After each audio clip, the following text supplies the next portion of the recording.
Team India టెస్ట్ల one day captain Rohit Sharma test ఫార్మేట్కు వీడ్కోలు పలుకుతున్నాడనే ఊహాగానాలు హల్చల్ చేస్తున్నాయి. భారత్ క్రికెట్లో శకం ముగిసిందా? వన్డేలో ఒక డబుల్ సెంచరీనే కష్టం అనుకుంటే 3 డబుల్ సెంచరీలు కొట్టిన మొనగాడు ఒక బ్యాట్ వదిలేస్తున్నాడా? టీ20లో రికార్డు స్థాయిలో 5 సెంచరీలు కొట్టిన బ్యాట్స్మెన్ ఇక తప్పుకోనున్నాడా? టెస్టుల్లోనే అరంగేట్రంలో సెంచరీ బాది ఆపై ఆ ఫార్మేట్కు తగినవాడు కాదని అనిపించుకున్న ఆటగాడు చివరకు టెస్ట్ కెప్టెన్గా ఉంటూనే రిటైర్ కానున్నాడా? ఈ ప్రశ్నలన్నింటికీ అవుననే సమాధానమే వస్తుంది. టీమిండియా టెస్ట్ల one day captain Rohit Sharma test ఫార్మేట్కు వీడ్కోలు పలుకుతున్నాడని ఊహాగానాలు హల్చల్ చేస్తున్నాయి. ఆస్ట్రేలియాతో ప్రస్తుతం జరుగుతున్న బార్డర్ గవాస్కర్ సిరీస్లో దారుణంగా విఫలమవుతున్న రోహిత్ ఇక సుదీర్ఘ ఫార్మేట్ను వదిలేస్తున్నట్లు కథనాలు వస్తున్నాయి. ఆస్ట్రేలియాతో 3వ టెస్టులో రోహిత్ 2వ ఇన్నింగ్స్లోనూ విఫలమయ్యాడు. దీనికి ముందు గులాబీ టెస్టులో 2 ఇన్నింగ్స్లోనూ రాణించలేకపోయాడు. ఇక బ్రిస్బేన్లో జరుగుతున్న 3వ టెస్టులో 10 పరుగులే చేసి అవుట్ అయ్యాడు. దీంతో డకౌట్ వద్దనే తన గ్లౌజులు పడేసి వెళ్లిపోయాడు. ఈ నేపథ్యంలో రోహిత్ రిటైర్మెంట్ పై వార్తలు వస్తున్నాయి.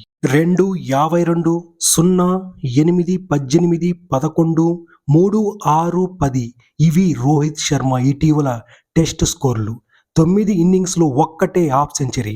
దీనికి ముందు శ్రీలంకతో వన్డే సిరీస్లోనూ విఫలమయ్యాడు. కనీసం క్రీజులో నిలవలేకపోతున్నాడు.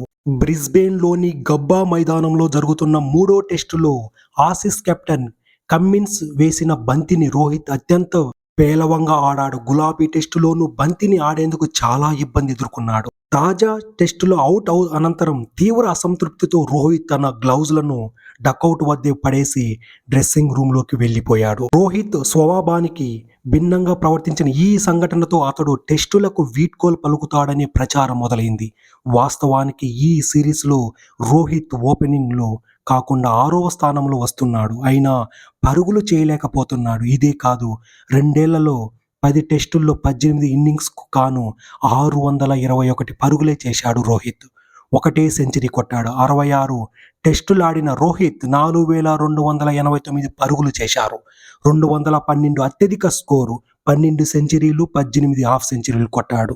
రోహిత్కు మరొక 6 నెలల్లో 38 ఏళ్లు నిండుతున్నాయి. అతడు జూన్లో టీ20 ప్రపంచ కప్ గెలిచాక ఆ ఫార్మాట్కు వీడ్కోలు పలికాడు. ఇప్పుడు టెస్టులకు బాయ్ చెప్పుకున్నాడని అంటున్నారు.